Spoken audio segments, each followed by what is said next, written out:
Hey guys, welcome back to the channel. This is JR and Brian with Extreme Outfitters. Today we're going to be covering Prime's Form versus the RVX Plus 34. Today what we're going to talk about and test is the overall weight of the bow, the draw cycle, the valley, and that point is when the bow goes from its maximum draw weight over to what you will be holding. That's what we refer to when we were speaking of the valley. The grip, how it impacts hand-induced torque and post-shot feels, and then we're just going to really run over speeds, specs, and we're going to compare these two head-to-head. We're going to have both of these bows set up at 29.5 inches of draw length at 70 pounds. We're going to be shooting a 450 grain arrow and a 540 grain arrow just for reference on our speed test. All right, so the RVX Plus 34, we're looking at an axle length of 34 inches, brace height of 6¼ inches. Draw length ranges from 26.5 to 30.5. The IBO speed is rated for up to speeds of 336 feet per second. You can get it in weights of 40 to 80 pounds. And for the form, this Prime Form has an axle-to-axle length of 34 inches, the exact same as the RVX Plus. It has a weight, physical weight of 4.1 pounds, with a draw length ranging from 26.5 out to 30.5, in draw weights from 40 pounds to 80 pounds, with a brace height of 6¼ inches. Very, very comparable bows. I mean, with the exception of the physical weight of the bow, they're identical. Yes. And obviously the look with this milled out dual carbon tubes running it through the riser. But we're going to talk about that right now. Yep. Yeah, it's definitely a very interesting bow. Pretty much the first of its kind. I mean, I've heard a lot of people talking about the RX series from Hoyt. They had the RX1s through the RX5s. They did have aluminum at their limb pocket area, so there was that aluminum right there. But this is including the carbon tubes more into the center of the riser and everything. So definitely a first of its kind. Very interested. We've done a few videos already on it, and I actually really enjoy shooting the bow. I really enjoy Prime in general. They're just really good shooting bows, in my opinion. Yeah. A good friend of mine reached out to me and asked me if I had shot it yet. He's seen a lot of these reviews that we do, and I got the chance to actually shoot it. I personally, aesthetics are a huge thing for me, and I think if it were in all black, I think it would be a little bit better because it would hide this transition, I think. Looks like a 6, shags like a 10. That, guys, when you shoot this thing, it is, I mean, it feels and shoots just very true. I mean, it just, I think a lot of that has to do with their grip being in the dead center of the riser, the way it holds, and I mean, the hold off is just, it's true. Everything is right where it needs to be. It feels great.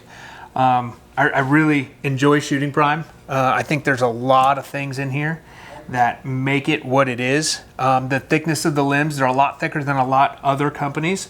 The outside of the axle has the actual tie-off point, so if you want to have a drop-away rest, right-handed, left-handed, both axles have them on it where it's almost indented, and you can tie that release rope around it, top or bottom, however you want to do it. And it's just, it's very, very smooth. It is. They've had that core cam now for a couple of years. It's been a very good performing cam from what we've seen, and they have done a little bit of changes here and there with everything. So they have shortened up or narrowed up the limb pocket a little bit. They did shorten up the limbs a little bit too. So very excited to do this video, get some arrows through it, and let you guys know our feel on everything. All right, so we're going to get the overall weight of the bows. I'm going to start with the RVX Plus 34. These do both have Whisker Biscuit on them for your reference. Everything else is stock. Okay, so this is coming in at 4.5 pounds. So that is right, like dead nuts. And the Form is coming in at 4.3. Very, very close. A little bit heavier than advertised, I would say, just with the Whisker Biscuit on, because you went up 0.1 of a pound. This one up 0.2, but I think that if you take, you know, the dampeners out and everything like that, bare bow, it's going to be right at 4.1. Correct. All right, next we're going to go into draw cycle. This is where we're going to talk about the stiffness at the beginning, the actual pull all the way through, and right into that valley. It is just very smooth the entire way through. I'm just going to let it down. Yep. How was the letdown? That's a big thing. Super easy, in my opinion. Didn't want to jump, didn't anything? No, it doesn't want to dump or anything. It doesn't get locked back either. It's, in my opinion, just a good holding back wall. Okay. You want to draw this one? Sure. And then we'll swap? They are running the same cams, correct? Correct, yep. So essentially, it should be the same from one to the other. For all intensive purposes, see, I feel like it gets a little stiff right there at the back, a little bit long on me, and that may be why. You can let off a lot. And it doesn't want to. Wow. That was almost pushing it forward. That was actually really nice. I mean, you can, that holding weight is, there's not a whole lot to it. What did you say it was holding? We haven't tested that yet. Oh, well, let's do that. Because I'm curious on that. Pulling at 70 pounds, I feel like I was holding 8, maybe. Should be somewhere around that area. How do you feel? Like, I mean, that runs right into the value would be the let off, the holding weight. That's all going to play right into that based on the shape of the cam and the way it rolls over and what you're actually holding. So that's what we're going to try now. He's going to throw the hand scale on it, and we're going to see what the actual holding weight is. And that's generally a percentage of what the actual pull weight or your draw weight is.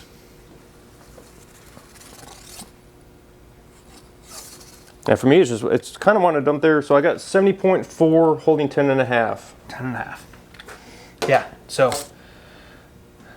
what let off is that on? These are technically about 85%. Okay. Prime does have supposedly some performance mods that will be coming out. We are not anticipating those until apparently July now is what we've last heard. So okay. Definitely we'll be very excited to test those once we get those in. All right, on to the form to draw weight. All right, now we got the form. Let's see what she's working with. For some reason, this felt a little bit stiffer towards the middle of that draw cycle. It is a little bit hotter, 72.4, holding 9.6. That's odd that it's pulling more, but holding less. It could possibly be, because these are pretty much brand new out of the box, it could be the timing's off a little bit, so that can play a factor into some of that. Gotcha. All right, again, so it's 72 pounds, you said? Yes. See, that actually felt smoother to me. And it just holds so, I mean, I'm not putting any tension on the front. I mean, and it let down just as easy. Mm-hmm. Again, these are very, very similar. The only difference, like we talked about earlier, is the carbon infused in the center of the riser. That's the only difference between these two. Sure. Everything else is match identical. So the grip the same? It is, yep, exact same grip. And they've been running that grip for years, and it's been a good performing grip. I like that they have that aerospace gel in there, so it actually helps keep that grip a little bit warmer. So if you're going to be in a much colder environment, it's going to help keep it a little bit warmer for you. And then with that center grip technology, just the geometry of everything together, it just makes the bow hold extremely well. It does, I agree. You see a lot of folks running stabilizers, 10, 12, angled. You see all these different things. They're trying to chase after that center grip to keep the bow as steady as possible during draw, at draw, full draw, and then after the shot. You want to maintain as much of that center line integrity as you can. What Prime has done with this grip in the center of the riser, they've almost, I won't say eliminated the need for a stabilizer, but they've really helped it out a ton. The aerospace gel, really, to me, in Eastern North Carolina, where I do 85 to 90% of my hunting, I'm not going to worry about it. If I have to put a glove on, I'm going to put a glove on. But the grip does feel phenomenal. Mm-hmm. So that, for me, fit and feel, it feels amazing. Mm-hmm. Okay? I agree. You want to shoot them? Let's shoot them. Let's shoot them. So right now we're going to test the speed, the shot feel or post-shot vibration, and we're going to check if we can put any hand-induced torque into that riser. All right, first we're going to be shooting the Prime RVX Plus, 70 pounds of draw weight, 29.5 inches of draw length, and a 450 grain arrow.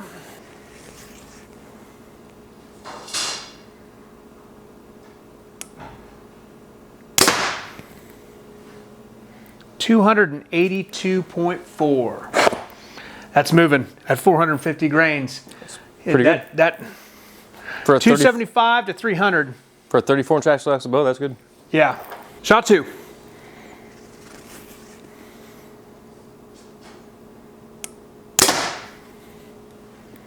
$283.3. Shot 3.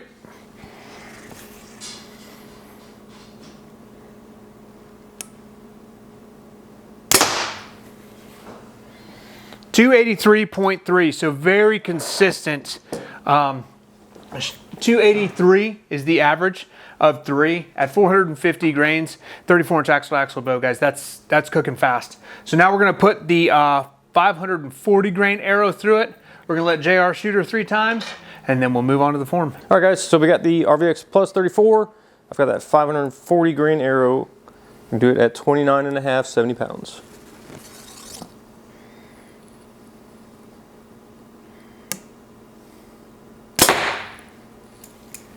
Shot 1, we got 260.9.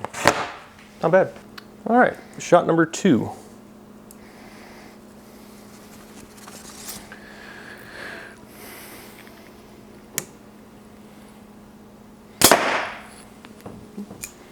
Got 259.6. And shot number 3, so we get that good average.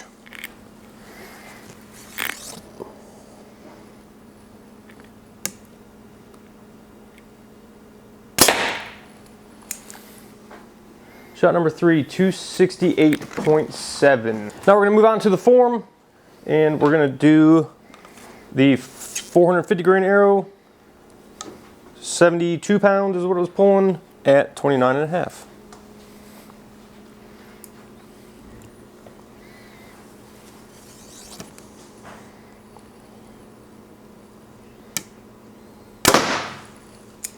Shot number 1, 291.3.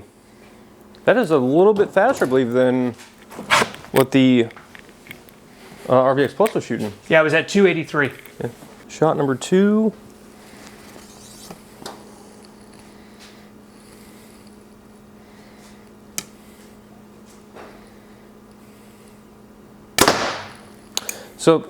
So far after 2 shots on this, comparing the 2 back and forth, I feel like they're very similar. I don't know, it's something about the form to me, it just feels almost a little bit more stable. It feels a little bit more enjoyable to shoot, in my opinion. So it's just weird how they're exact same specs, but maybe just that carbon in there is just making it feel a little bit better, in my opinion.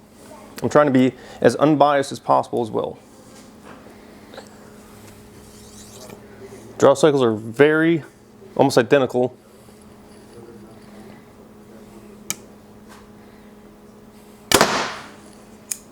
Shot number 3, 285.4. So we got quite a few variances right there. But all in all, both these bows are really good shooting bows, in my opinion. You couldn't go wrong with either bow. All right, now we're going to swap over. I'm going to have Brian shoot this one so we can both get a good feel for how they shoot. Now for the Prime Form, I just got done shooting the RVX Plus. You can already tell a significant weight difference in what it feels like, even though it's only 0.3 pounds. You can tell right off the gate just from holding it.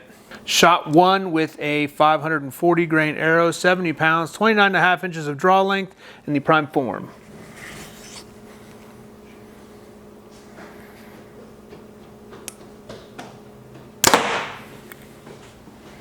$272. That is exponentially faster at 540 than the RVX Plus was.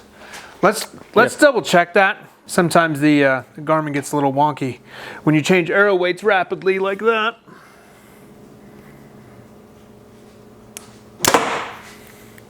$272. Yeah, that is smoking fast for that heavy of an arrow. Yeah, so I'm sitting more downrange pulling arrows, and like I'm hearing a tone difference between the bows going off. The form sounds more quiet. You know, I couldn't tell you from this end. I can tell you the difference in the arrow weight when it hits the target. Sounds significantly heavier with the heavier arrow, but that's just the kinetic energy coming through. But it's also at a heavier arrow weight. I can't believe how, I mean, it's 10 feet a second faster. Yeah, it's shocking. Yes. Let's shoot one more to make sure, because I mean, it was exactly the same from shot 1 to shot 2, so we'll get a good 3-shot average. But it's really consistent. And like I said, she doesn't look the greatest with those carbon rods in there, but she moves and she performs very well.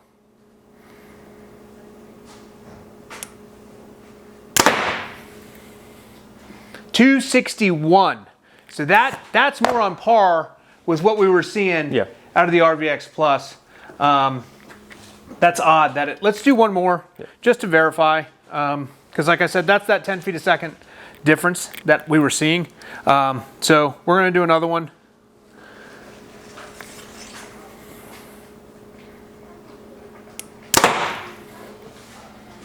$261.6. So there it is. They are neck and neck, exactly the same. Realistically, it's going to come down to the shooter. These bows are, numbers wise, identical with the exception of the physical weight of the bow. 0.3 pounds lighter, and it's got the carbon rods integrated into it. That's really it. Yeah, and I mean, so really with that, the sky's the limit on what they can do for axle-to-axle lengths with that carbon rod. So very excited for the future with Prime and seeing what they're going to do. I'm more than likely sure they're going to keep that form or some iteration of the form in the lineup. I'd be curious to see if they can get it down to a 31-32, because that's really going to be, I mean, the testing that I've seen that they've done on this, was it 9,000 pounds? I believe so, of breakage separation force that they put these rods through. So the confidence in your equipment is where it's going to come down to. When you're testing something at 9,000 pounds, I mean, I wouldn't want to run it over with a truck, you know. But we've done that before and proved us all wrong. Mm-hmm. So, guys, it's like I said, it's all up to the individual shooter. All right, so there you have it. The testing that we have done, physical weight, draw weight, fit, finish, feel. The more I look at this, the more I'm actually liking it. The more I shoot it, the more I like it. There's features on here that they're going above and beyond a lot of other things. I mean, I'm just noticing, just grabbing it and feeling it and shooting it. Like we said, my only 34, since I'm so tall, is a 34 axle is a bit of a stretch for me, because I don't want to drag something around the woods as tall as I am. So I'd be curious to see if they come out with something a little bit shorter with this same design in the near future and give it a whirl. What do you think, JR? Can't agree more. I really feel like this would be a great bow, especially for out west, or if you just want to have a bow for everything. You know, the 34-inch axle bow would be great for doing 3D, go out west for elk, mule deer, even just general hunting. So it's indoor kind of target. It's a do-all bow for anything. So it's not as popular, I don't feel like, out here on the East Coast, especially Eastern North Carolina. It is so thick around here that it's not ideal, but it can be done, especially if you're a longer draw length too. So I would be able to fit it no problem, getting good speeds out of it. It's a great shooting bow. Prime's been a really good company, especially when they came out with the RVX or the RevX series. I really enjoyed that bow a lot, and I've really enjoyed the grip. They've had that grip for years. It's just a very repeatable grip, and I really do enjoy the feel of it. Yeah, like I said, guys, if you haven't shot a Prime yet, go to your local dealer, go to us, come to us rather, shoot it, shoot them all. Shoot what you like, feel what's best for you, because ultimately you're going to be the one behind the riser. JR and I can't do it for you, so shoot them all. Until next time, if you can't see us, we're located right outside of Campbell's June in Jacksonville, North Carolina. Yep, or if you need anything online, check us out, extremeoutfitters.com, for all of your archery and bow hunting needs.